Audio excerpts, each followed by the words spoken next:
सभी श्रोतागणों को मेरा प्यार भरा नमस्कार।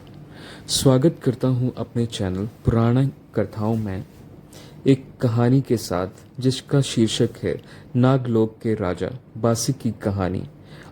दोस्तों, इस कहानी का आज मैं 8वां भाग लेकर आया हूं। उम्मीद करता हूं इससे पहले के भाग आपने ज़रूर देखे होंगे। अगर नहीं देखे हैं तो कृपया मेरे चैनल को सब्सक्राइब करें और वीडियो में बाकी भागों को अवश्य देखिएगा और बेल आइकन प्रेस करना ना भूलिएगा, जिससे कि आने वाली हर कहानी का नोटिफिकेशन आपको उचित समय पे मिल जाएगा। तो आइए कहानी को विस्तार से जानते हैं। अब राजकुमार परीक्षित व निहालदे को कंचन महल में भेज दिया गया था। चूंकि वहां वे दोनों सुरक्षित थे, इसलिए वे वहां शांति से रहने लगे। इधर धनतर वैद्य ने भी महाराज से आज्ञा ली और अपने आश्रम की ओर चल दिए। उधर नागलोक में राजा बासिक ने फिर एक पान का बीड़ा सभा के बीच में फेंक दिया और बोले, जो भी नाग योद्धा धनतर वैद्य का अंत कर सकता है वे इस पान के बीड़े को चबाए।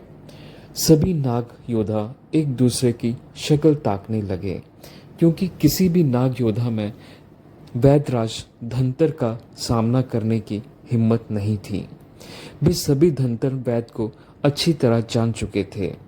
धनतर वैद्य में केवल अपने मंत्रों द्वारा उन्हें भस्म करने की शक्तियां विराजमान थीं, जिससे सभी नाग योद्धा भयभीत थे। आखिर बीड़े के पान दोबारा कुम्हलाने लगे तो राजा बासिक अब की बार तक्षक नाग से मुखाभित होकर बोला, तक्षक नाग, भूरिया तो अपने कार्य में सफल होकर भी असफल रहा, किंतु क्या तेरे अंदर भी विष सूख चुका है? क्या अब तुझे भी मौत का भय सताने लगा है? यदि ऐसा ही है तो जा ले शरण उन पृथ्वीवासियों की और छुप जा उनके दामन में। तक्षक नाग अपने बारे में ऐसी कड़वी बातें सुनकर काफी क्रोधित हुआ। वह फुंकारता हुआ खड़ा हुआ और बोला, महाराज, मेरे बारे में ऐसी वाणी बोलते हुए कुछ तो विचार किया होता। भला ऐसा कौन सा कार्य है जो मैंने आपके लिए पूर्ण न किया हो? आपने मुझे आज तक जो भी कार्य दिया, मैं उसमें हमेशा विजय होकर लौटा हूँ। मैंने आपको कभी निराश नहीं किया और आज भी मैं आपको निराश नहीं करूँगा। आप चिंता ना करें, मैं पृथ्वी लोक जाकर धनतर वैद्य का अंत करके ही वापस लौटूंगा। फिर तक्षक नाग राजा बासिक से आज्ञा लेकर पृथ्वी लोक की ओर चल दिया। पृथ्वी लोक पहुंचकर तक्षक नाग ने एक ब्राह्मण का भेष बनाया और वैद्यराज धनतर के आश्रम में पहुंच गया। वहां जाकर उसने देखा कि आश्रम में तो कोई है ही नहीं। आखिर तक्षक नाग वहीं छुपकर धनतर वैद्य के लौटने का इंतजार करने लगा। किंतु काफी देर इंतजार करने के बाद भी जब कोई न लौटा तो तक्षक को क्रोध आने लगा। वह धनतर वैद्य को ढूंढने की रणनीति बनाने लगा।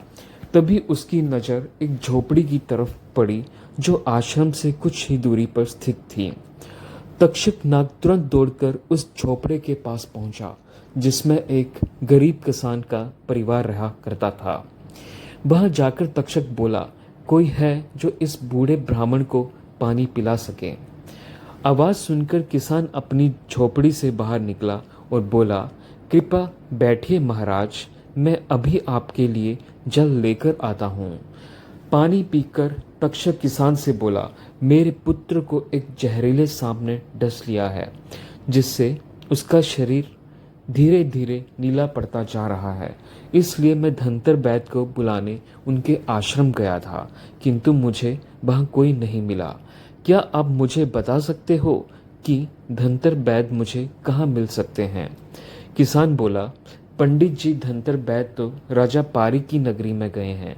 पता चला है कि राजा पारिक और उनके पूरे परिवार को एक जहरीले सांप ने डसकर मृत्यु के घाट उतारने की कोशिश की है, किंतु अब वे सभी स्वस्थ हैं। वैद्यराज धनतर ने उन सभी के प्राण बचा लिए। क्योंकि आपका भी बैल जी से मिलना जरूरी है, तो क्यों ना आप भी राजा पारिक की नगरी ही चले जाएं। तक्षक नाग किसान का धन्यवाद करते हुए राजा पारी की नगरी की ओर चल दिया।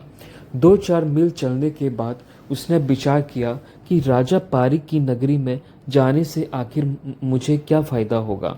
वहां तो सभी नागलोक के दुश्मन हैं। अगर किसी को जरा भी भनक लग गई तो कुछ भी हो सकता है। क्यों न मैं यही छुपकर धनतर बैद के आने का इंतजार करूं। और तक्षक नाग वहीं रास्ते में अपना डेरा जमाकर बैठ गया और धनतर बैद के आने का इंतजार करने लगा।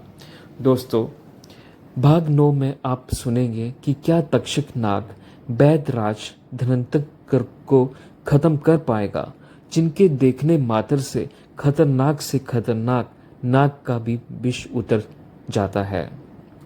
आखिर हाँ तो ऐसी कौन सी रणनीति अपनाएगा तक्षक नाग, और यदि नहीं तो क्या हश करेंगे बैदराज धनंतर नाग तक्षक का। जानने के लिए बने रहें हमारे चैनल पे। अगले भाग की नोटिफिकेशन पाने के लिए कृपया चैनल को सब्सक्राइब करें और बेल आइकन प्रेस करना कदापि नहीं भूलिएगा। धन्यवाद दोस्तों।